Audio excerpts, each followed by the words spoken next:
Hello.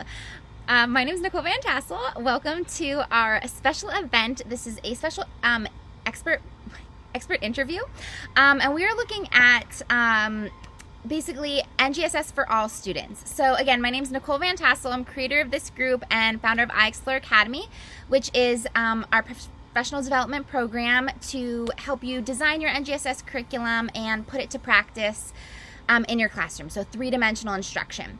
So back in May, I interviewed these four awesome special education experts, and they're just education experts, but specifically about special education topics and really how we can make sure that we are meeting the full the full extent of the NGSS. The NGSS really asks us to take students so much farther and really go deeper with the skills and with the understandings and the big ideas and the critical thinking. And a lot of times when we have made adaptations for students, for our special education students or our special populations, we end up taking some of that rigor or that depth away. And the NGSS says that's not okay, that these are standards for all students and that we need to hold all of our students to these same expectations. So how do we do that? And that's kind of what we were talking about. We were talking about the challenges of using the NGSS with students with special needs. The big question, can we do that? We all said yes. And then how can we support these diverse learners without sacrificing the foundations of 3D teaching? Like, how do we teach in 3 dimensions and hold those students to the same high level of expectations while still supporting them enough to get them there?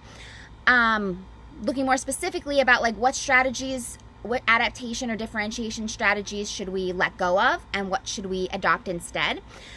Anyway, so we talked about all of those things. I'm going to share the recording with you. So this is kind of more like a watch party, but our experts are actually tuning in today. They're in the chat, so they are going to be here to answer your questions. I'm also going to be linking, we mentioned a lot of resources. And I will be honest, I kind of lost my list of the specific links. I had some of them, but I lost the full list that I took when we were talking. So as I am also watching and interacting with you guys in the chat here, I am going to be posting the links as they come up. So if you find that hey, I didn't post a link, just ask me for it and I will find it. And otherwise I will just be listening and posting the links in, and I will be in the chat along with our experts to answer your questions and all of that. And then at the very end I'll hop back on and just, say thanks for joining us. Okay, so I'm going to go ahead and flip the screen so that you can watch our interview.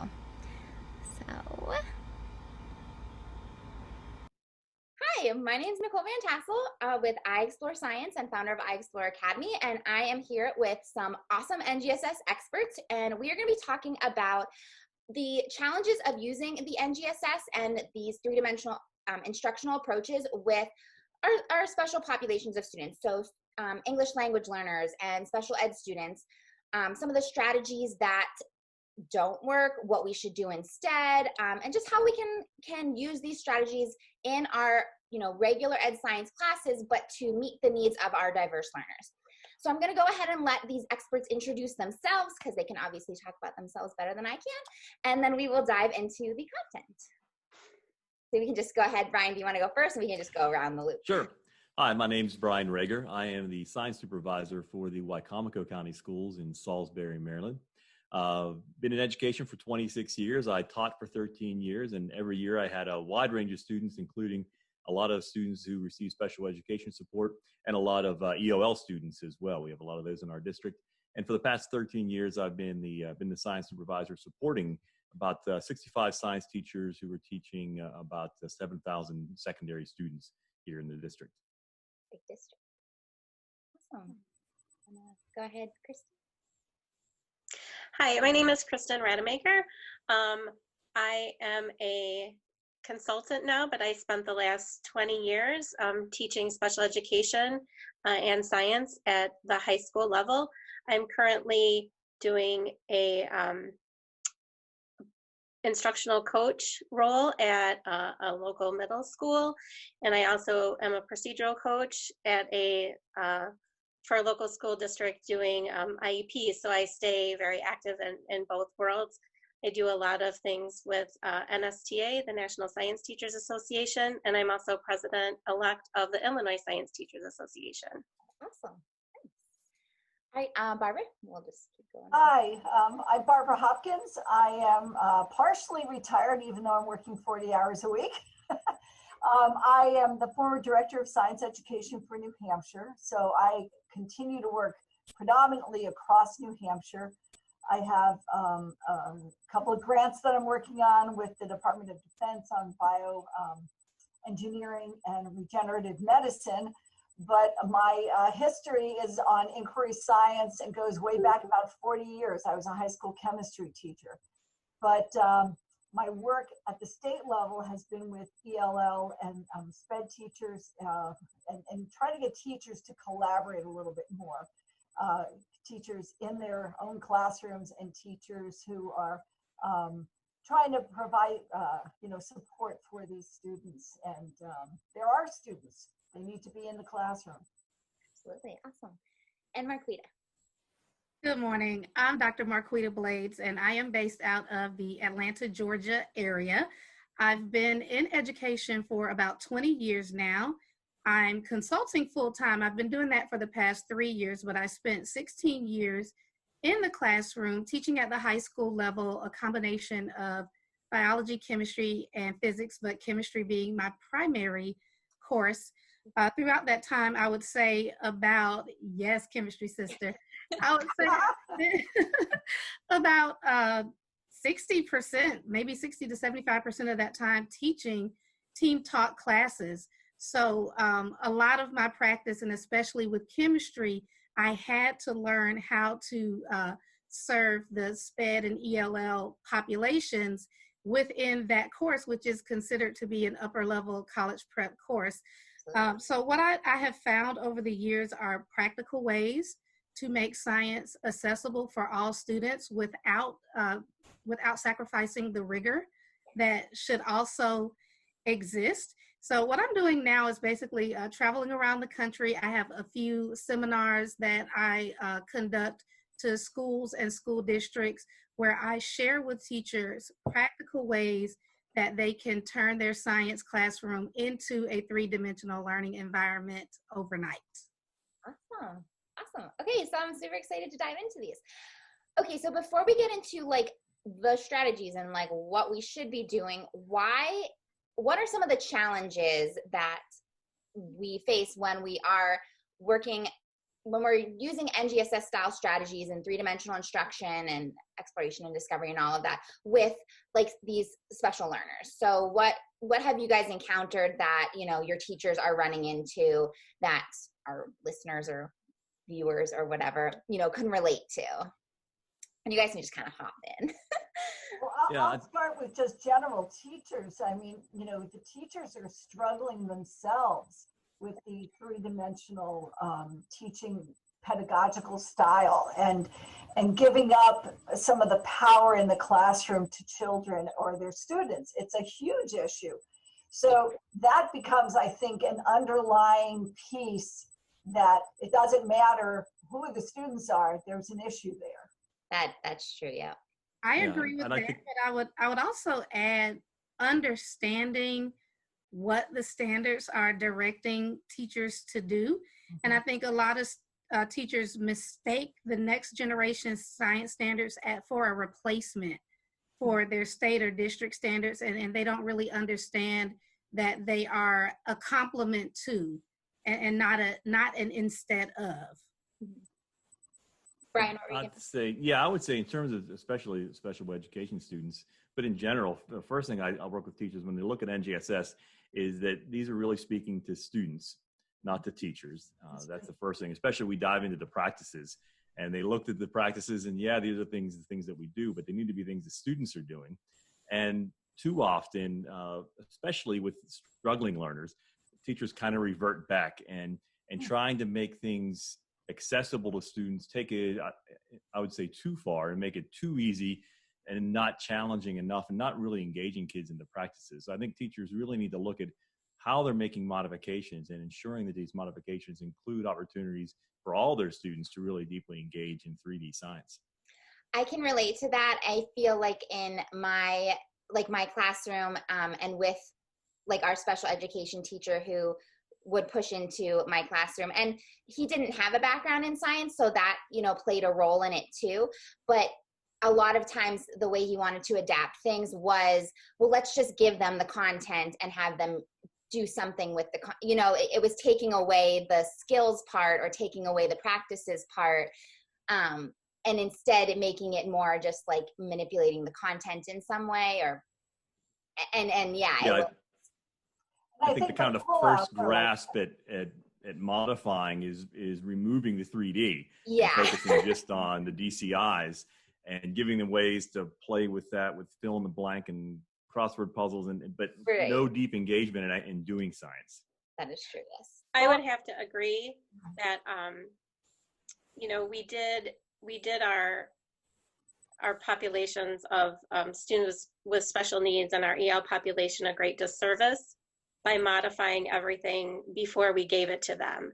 So I would say what's hard for teachers, and I agree with what you said, Barbara, about like, this is really hard for teachers. This shift is hard. It's hard to give up that control because it's a little bit scary, right?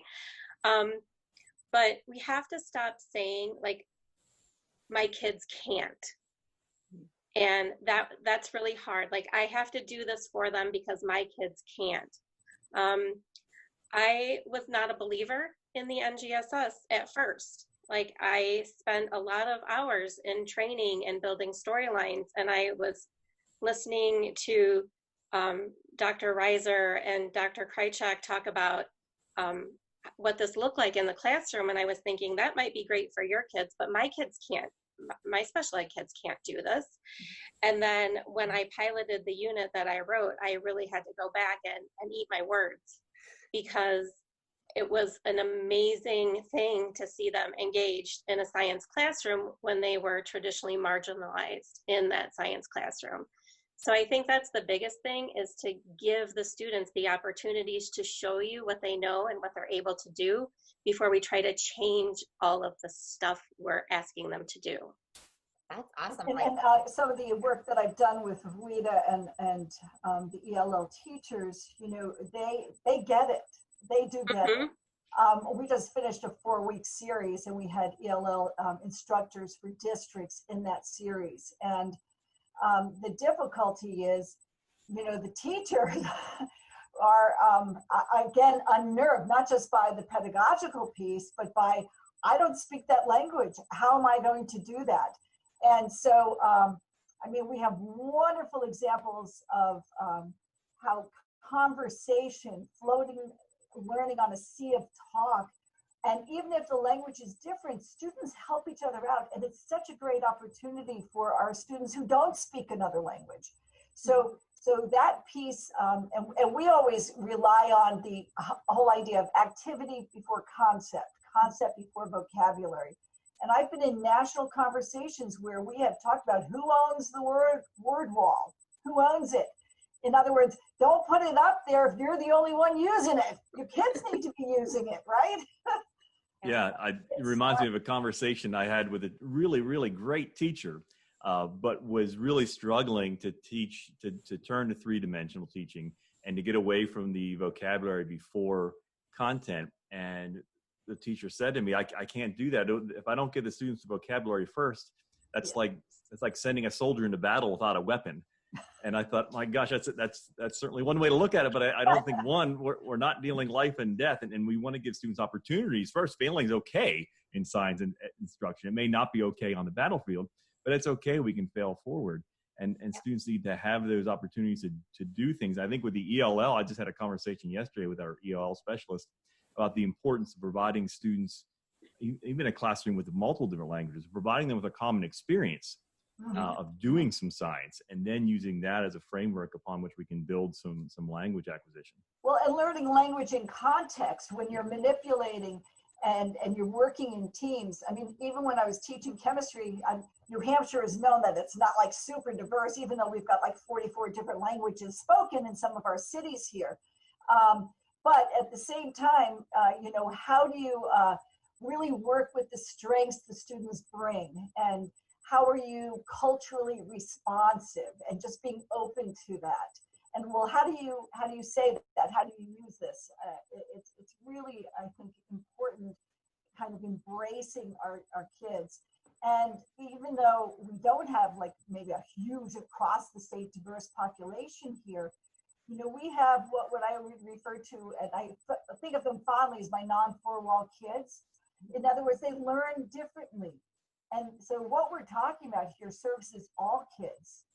And so it's valuable. Right. I think for a long time, we used language as a barrier for education. I know I taught life science. So freshman level biology was basically a vocabulary course. If you looked at our common assessments, it was a lot of memorization of vocabulary, and maybe with a few kind of open-ended questions mixed in with a list of vocabulary words to use within those prompts, right? But we have to step back and really look at exactly what you're saying. We can't use language as a barrier for education. So it's really about meeting students where they're at and really allowing them to express what they know, and whether or not they use the word condensation, right?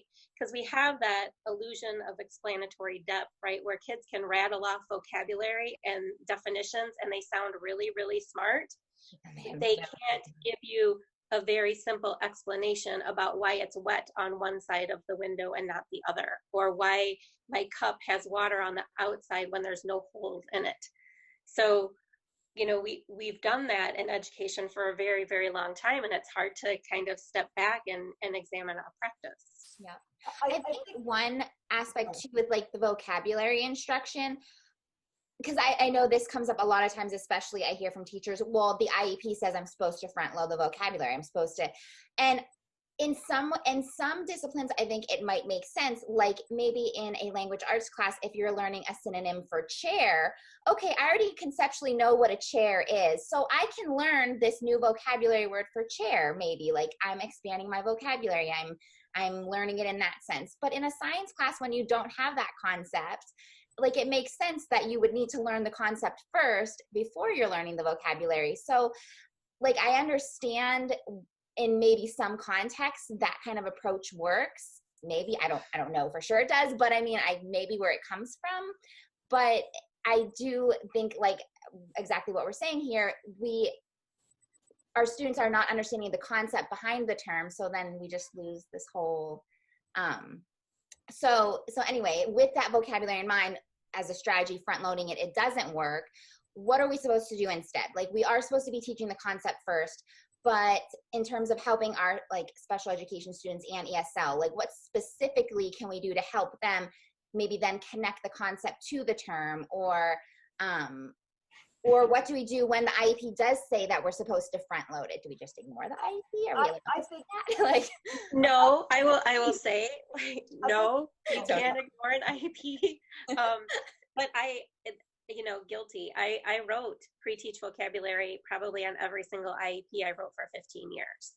And then when we shifted our classrooms, I stopped writing that because it was doing the kids a big disservice. And when you look at, you know, science classes in general, you know, the special ed students and the ELL students are not the only students in that room that don't know that vocabulary. Like it's all the kids. Yeah. So I think one of the things that we did is we took that pressure off of the kids for memorization of all of that vocabulary. We really focused on, can you explain what you're seeing?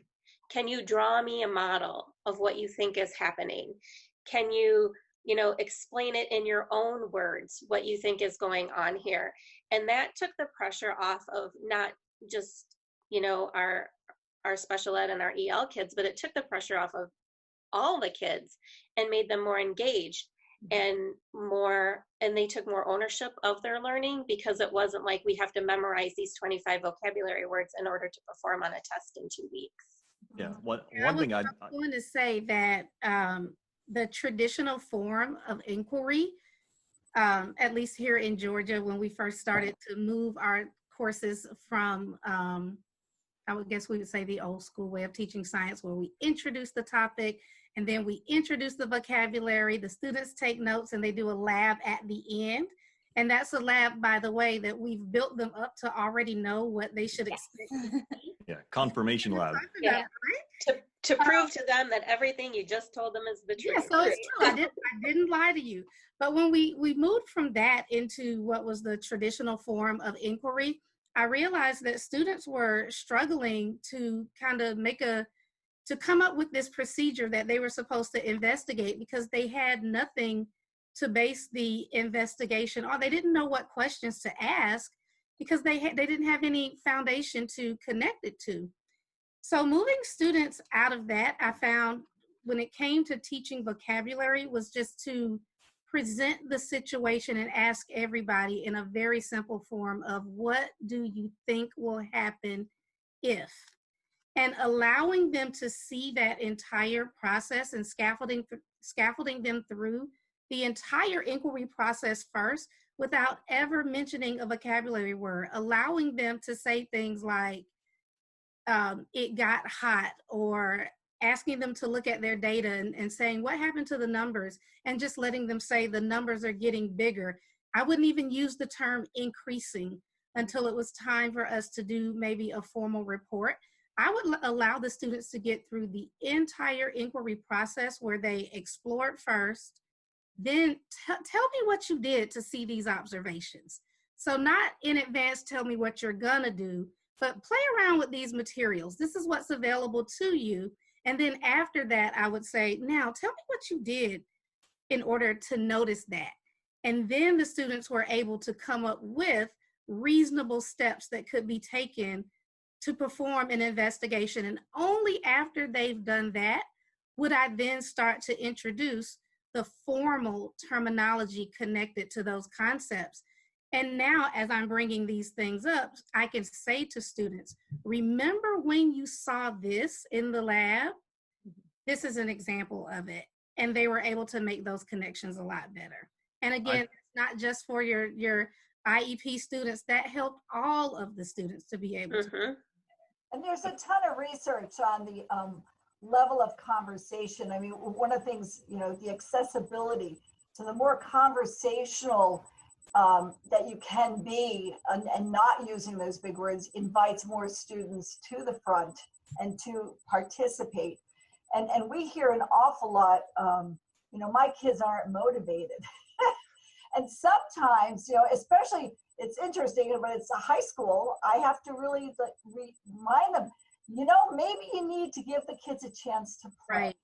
Give them some play time with the materials, with the concepts, so that now they're starting to wonder about things without you directing them on how to wonder, because that is allowing you to do the heavy lifting, not the kids.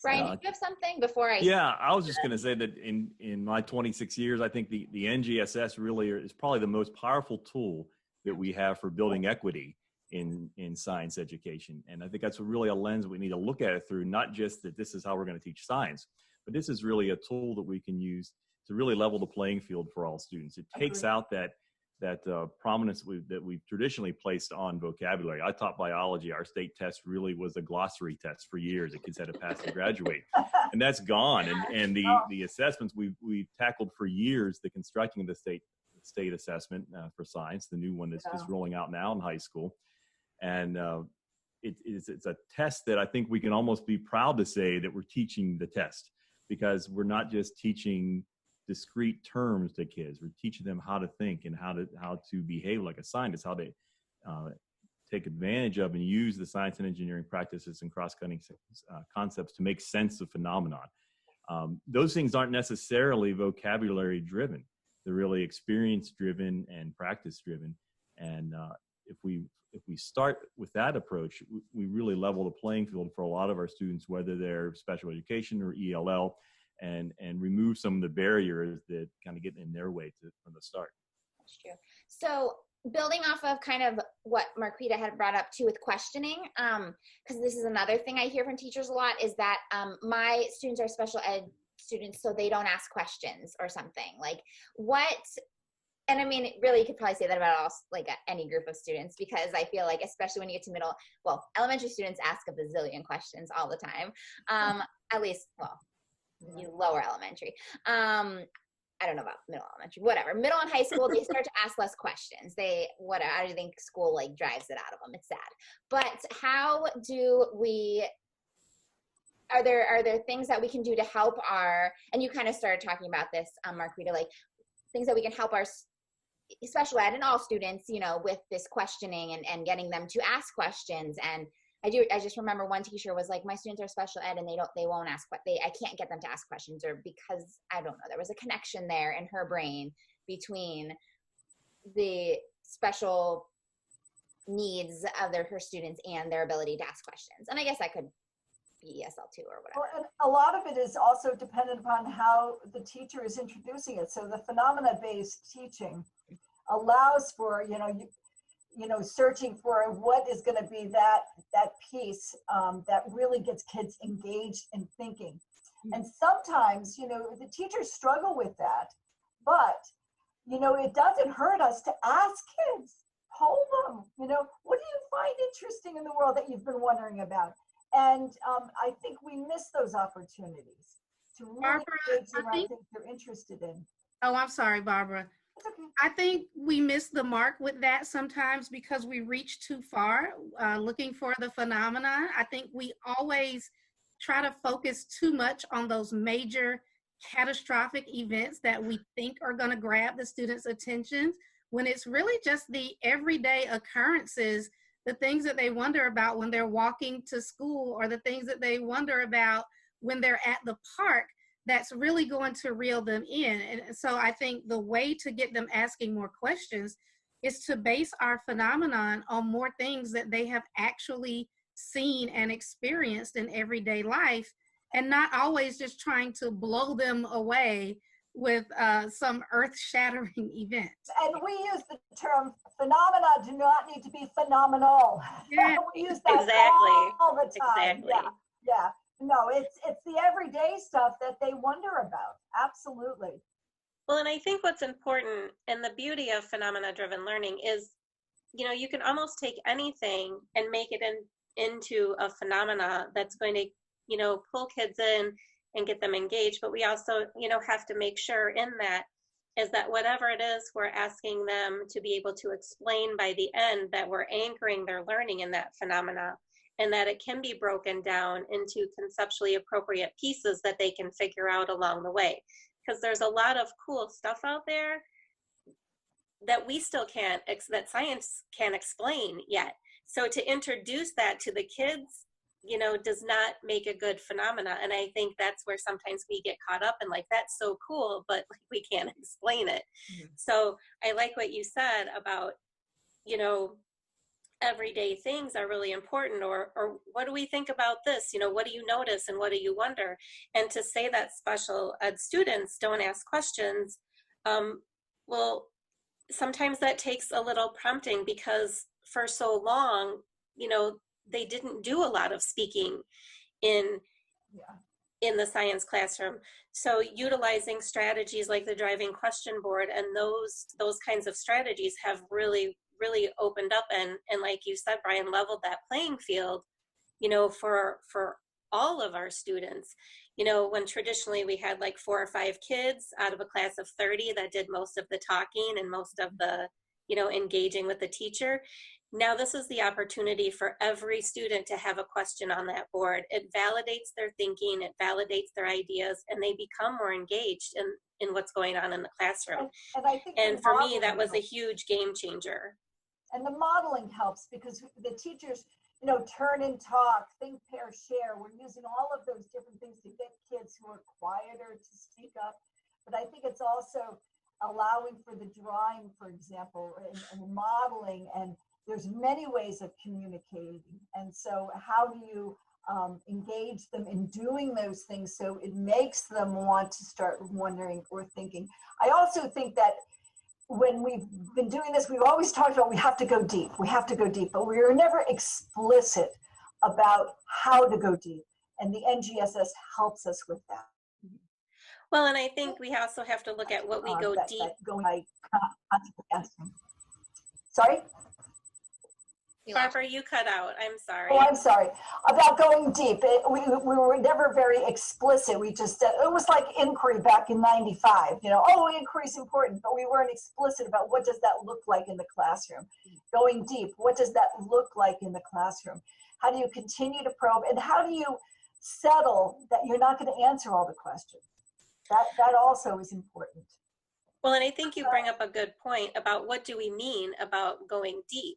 Because throwing more vocabulary and more memorization at them is not going deep. And I look back and I think about, like, why was I having them memorize the Krebs cycle again? Like, really? What was I thinking? In Nicole's group yesterday. Oh, yeah, we posted all the stupid things that we had to memorize in school. I had to memorize how to fold a map. I'm not even joking. Earth science class, not how like a map works, how to fold a map. It was a test we had to take.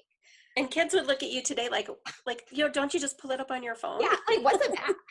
And this is why so many students have not engaged in speaking, answering questions, or asking them, because if they didn't have all of those facts memorized, then they called out that answer and it was wrong.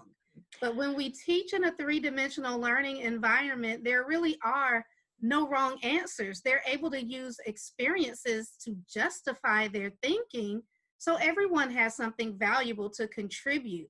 And what Brian said earlier about this really kind of being the best thing that could have happened to our science instruction, I really agree with that, because now every student has an entry point to our content. Yeah, it's just up to us as teachers and leaders to make sure we're doing that well. Yes. What I don't want to see is, and I've seen it, is people kind of reverting back to the old way. So, for example, early on, 2011, the framework came out and we had the practices, and I introduced them to teachers at a PD at the beginning of the year. I can remember clearly up on the screen, and they all shook their heads. Yeah, we do these things. Well, they're not for you to do. And questioning was probably the first one. And I still had that conversation after every observation. Tell me about the practices that your students used in this lesson. And they poke around, they glance up at the poster that I made for them. It says do science and has the practices listed. And they say questioning, because I asked them really good questions. And you did, and that's great, but that's not what the practices are all about. You need to be giving students experiences and things to see and do that cause them to ask questions. Yeah. And then I see, and I felt it coming, and I tried to get in front of it, and I gave them these posters that said do science, and I listed the practices, and I don't teach them in terms of a list. And I saw that one time, and you know, list the practices on the quiz. I'm like, that's not what it's for. These are tools you need to know and be able to use. But this isn't the old way of memorizing things, like memorizing the steps of the scientific method. And you had a big how many party steps where we this tore year? those down. Yeah, exactly. And this is a little bit aside, but like one of the things that I found really important was to have administrators go through training. Because yes, they're taking risk in the classroom, and in order for them to take the risk, they need to know their administrator has their back. Yeah. They understand. One of the things that I put together is we had done a survey across the state of what businesses were looking for in terms of soft skills. And I took all of the soft skills that more than 50% of the businesses were looking for, and I completely could overlay them with the practices. Nice. And then I went to monster.com, I went to Indeed, all of the different places that have discussion about what are those job skills for all kinds of jobs, not science. Yeah. And the practices are very loud and clear, you know, the collaboration, the analysis piece, the being able to communicate, all of problem solving is huge across businesses. Yeah, and for sure. I agree with you said, the administrative support. And one thing I've done is provide PD for our building level administrators, in terms, most specifically, what 3D science is and what the practices are. And the idea that, you know, you walk down the hall and you hear a lot of noise coming out of the science room, that might be a good thing. That's not a red flag. Definitely run in there and take a look at it and see what's going on. But I've also challenged them to ask the teachers, when you're walking down the hall between classes and you see a science teacher, instead of just, hey, how's it going today? ask them what practice were their students using in class today? What are the cross-cutting concepts that students were taking advantage of to make sense of? What's the phenomenon your students are investigating? And if we can pull the building level administrators sort of onto our side and help drive that conversation, I think that's going to push us down the road to more effectiveness. More? Yeah. Who's talking more? Is it the teacher or the kids? Are they talking about it? Yeah. So in terms of like concrete adaptations, or like, should we be actually making specific adaptations for our like SPED and ESL students, or are these things that are just, we're doing things for all of our students? Or what if we are making these adaptations, what do they look like in this classroom? Or, you know, what does adaptation and differentiation, I guess, look like? It's kind of two-pronged. The first prong is using some universal design and, you know, trying to incorporate activities and strategies that are going to make a classroom accessible to everyone, no matter if it's a special ed or an ELL heavy section or not.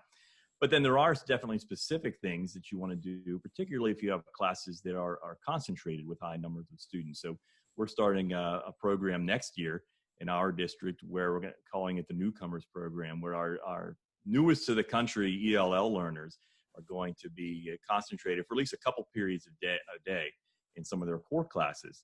And we're definitely going to have some specific strategies to help them access the curriculum while at the same time they're building their language skills. Because really at that point, that's primary. We want them to learn science, and we want them to learn it in the same way they're going to learn it when they're entering the general population. So there's some tools and strategies we're going to use with them, but there needs to kind of be a gradual release and make sure we're preparing them for what comes next. I know in our discussions with the ELL instructors that were in our workshops these last 4 weeks, one of the things we talked about was having whatever the unit is, the storyline that you're embarking on, what are the materials that are going to be part of that?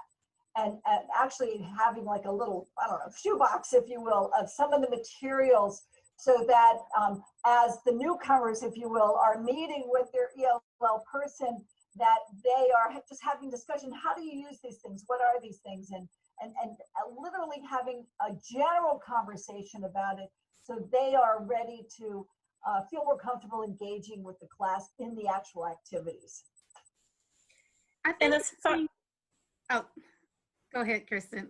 Oh, I was going to say, as far as, you know, looking at accommodations and modifications, there's no one way how to do things, because obviously the teacher knows the students best. So, you know, what you do for a student who might be nonverbal or autistic looks a lot different than maybe your high functioning student who might just be in there for a little bit of, you know, reading or math support, right?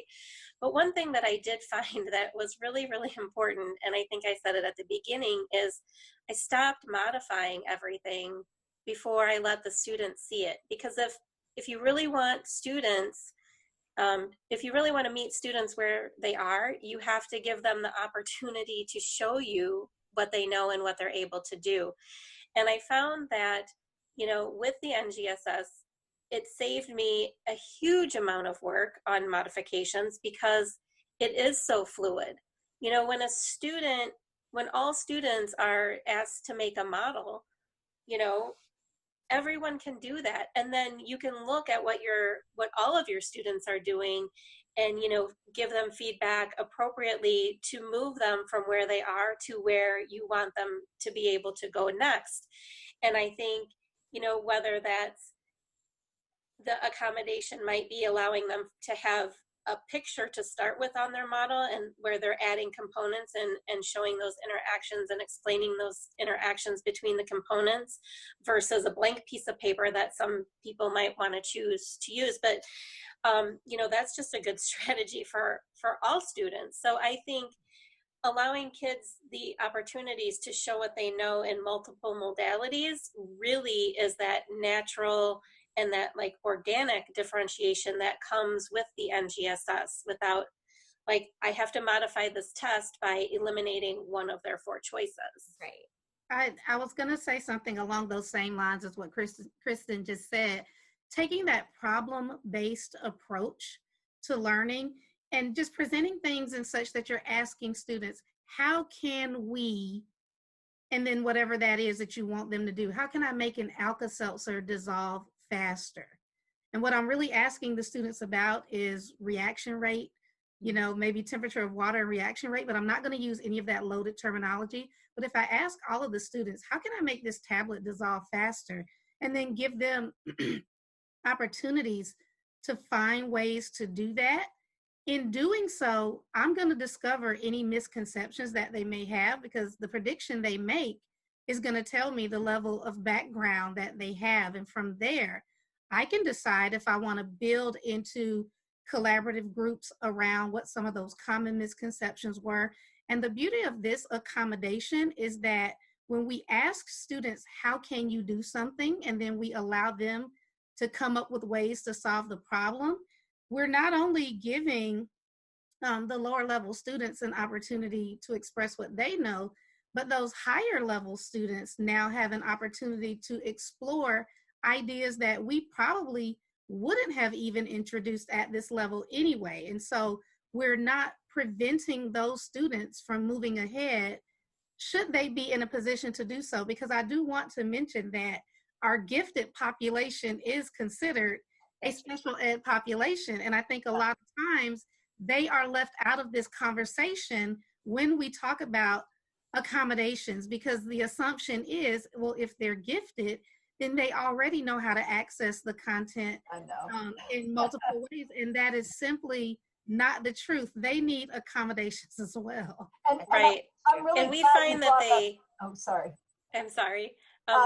We find that they struggle to make these shifts even more than those students that have traditionally struggled in the science classroom, because they've learned how to play school. They're good at the game. memorization. They know all the rules. They know how to play it. Yeah, and they're like, "You're switching the rules. What are you doing?" Yeah, they just want to know what do we want them to do, and they'll do it, and they'll memorize it, and they'll then they'll forget about it the next day. I don't like this. It's gone. I'm really glad, Marquita, you brought up the misconceptions, because as I've been working with teachers, they're afraid. They're like, what if the students bring in misconceptions? Yeah. Like, that's great. It's revealed instead of it being hidden somewhere. Oh my gosh, that is so. I start with the misconceptions. And I will just post different symbols around the rooms, and I will just throw out a common misconception. And I'll tell the students, now move to the symbol that best fits your understanding of this statement. And then once they get there, I'll tell them, now tell me why you chose that symbol as it relates to this statement. And whatever they tell me is going to give me a very clear picture if they buy into that misconception, or if they understand what's wrong with it. They're going to tell me, oh, well, I disagree with that statement because you said this word, and I don't think that word is correct. And then for the ones that totally agree with the misconception, again, that tells me where to go next in my instruction. So I think those are very valuable if we use them to our advantage. We do a lot with performance assessments in New Hampshire, and performance assessments, it's very interesting because it's in context, and we were able to do that. We got where the feds allowed us to use performance assessment instead of a standardized test, and the data was very clear that we were right on target with it. So the performance assessments are huge for kids. It gives them multiple representations, right? Multiple ways of showing their learning. And if your state isn't doing that, certainly at the district level and the individual classroom level, there's plenty of opportunities and to do it and probably have a greater impact than what any one-day state test is going to do anyway. So it's things that we need to be encouraging with the teachers we work with. Yeah, that's a big part of that argument.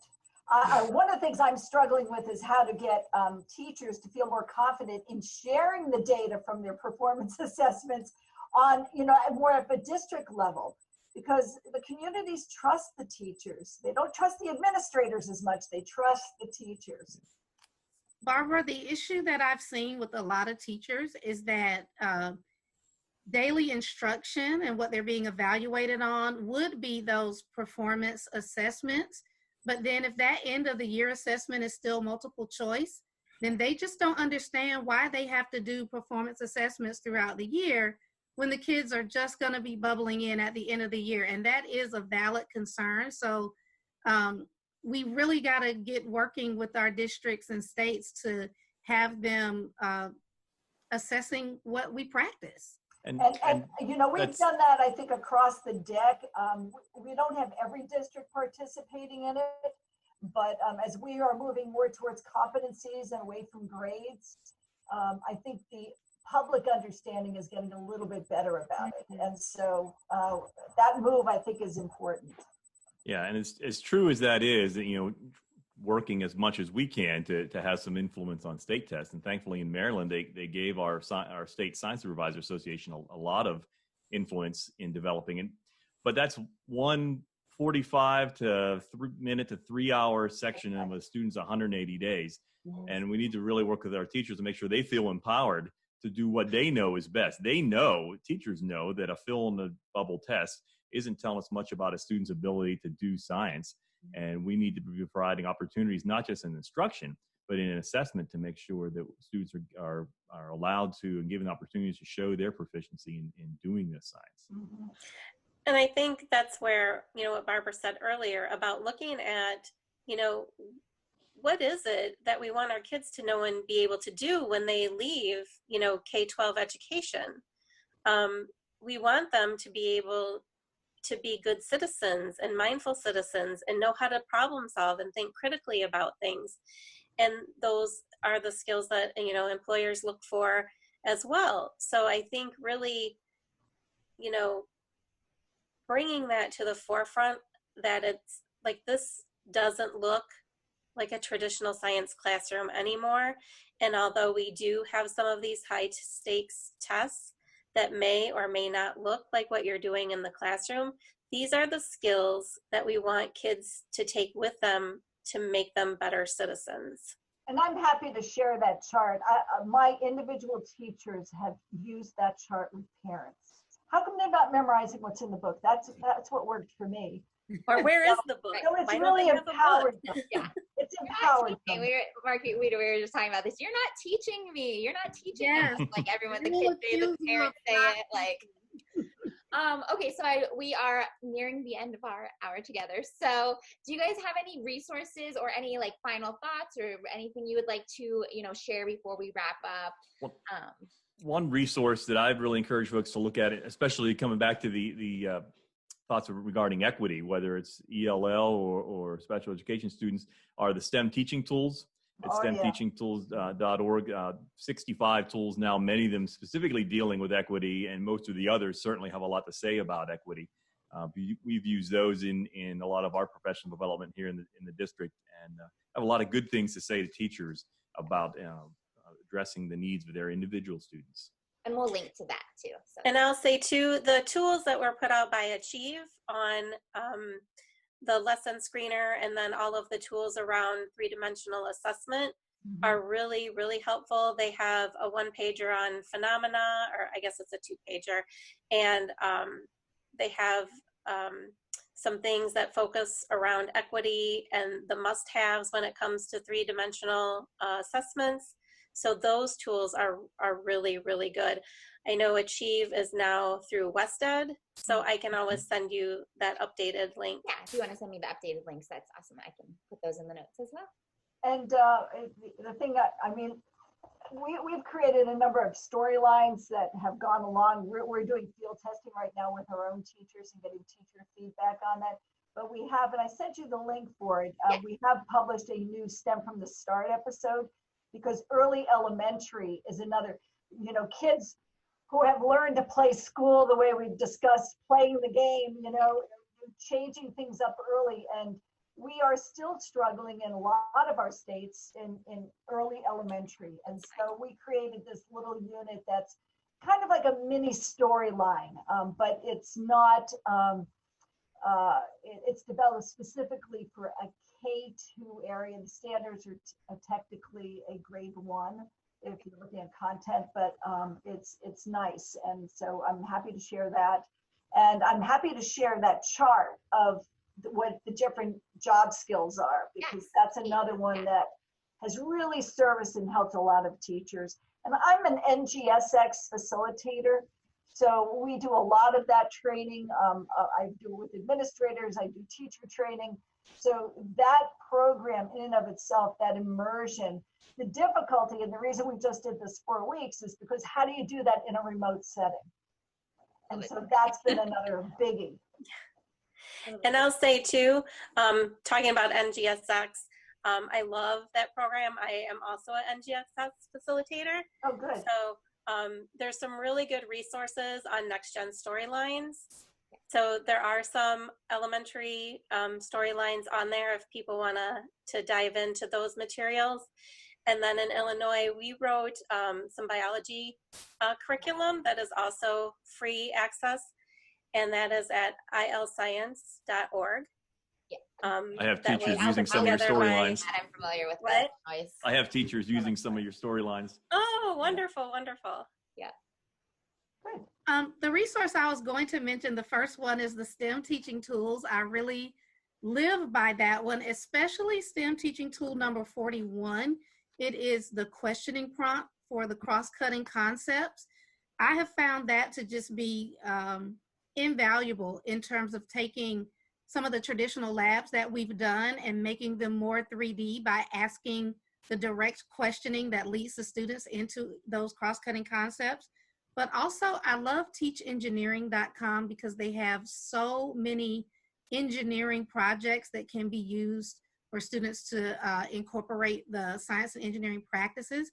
And if used properly, those science and engineering questions or problems that they're solving could really be the basis for a rich storyline and developing out your units across a few weeks in your course. So those are my top two, STEM teaching tools and teachengineering.com. Awesome. I will link to all of those in the notes section or whatever. I do also want to give a shout out to MSTA.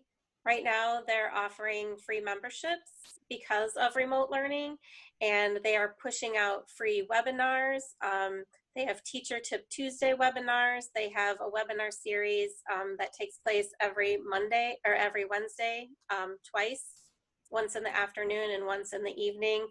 I know yesterday they held a webinar on specifically looking at multi-language learners that are using the Open SciEd material. Mm-hmm. And then they're also pushing out, they call them Science Daily Do's, which a new one comes out every day, and they're meant to be, used at home remotely, with families. So, and SciEd is another one that you just brought up, is fantastic. Mm-hmm. Their teacher handbook, I don't know if they've moved it out of the beta phase, but their teacher handbook is very well written. And we have used it a lot with teachers who are not able to do the NGSX training, so that they have an idea of how does the driving question board work? How does this work? Yeah, it's on their website now. In their, I think it's in the PD section. So yep. Resources, yep. Mm-hmm. All right, we will link to all of those. Thank you so much for participating in this, and I'm so excited to share this with everybody else. Cool. Hey guys. Okay, so that was it. And yeah, so thank you so much for joining us for this conversation. My experts, thank you so much for tuning in and being here in the chat. People can continue posting questions or, whatever, and we'll check back in and all of that stuff. Yeah, and so that's all I have for you. As always, if you are new to the NGSS, I encourage you to check out the Kickstart AHA Intro to the NGSS mini course. It's delivered to your email. It's like 10-minute workshops that just break down what the NGSS look like, in the classroom, what it means for your content, what it means for your instruction, what 3D learning looks like, all of that stuff. And you can register at, I think the link is just in the header of this group. And we are doing the Storylines Bootcamp at the end of the month. You can register for that at iExploreScience.com/storylines. And my goal with that is to teach you how to create simple storylines that you can use as the basis for your NGSS units. So before you can create your big long unit length storylines. You have to learn how to create just these little simple storylines in your classroom that are based on phenomena. So that is a free program at the end of the month. You can register for that. If you aren't sure where to register, just drop a note and I'll let you know. Lastly, you are, of course, invited to join iExplore Academy and join our live workshops we're going to be doing at the end of the month, which are on sense making during online instruction and building relationships, if your classes are going to be online or some sort of hybrid of online learning. And the full program for iExplore Academy obviously is designed to help you design your NGSS curriculum and actually put that 3D learning into practice in your classroom. So I think I covered everything. Thank you so much again for joining me. Thank you, my experts, for being a part of this. I will post this replay on YouTube. I'll schedule it for Tuesday. I will post the link here once I get it scheduled, and you can then just easily share it. If you want to share it with any other teachers you're working with, your special education teachers, anybody else, you can go ahead and do that. And just reach out if you have any questions. Thanks so much, and I will catch you guys later. Have a good day.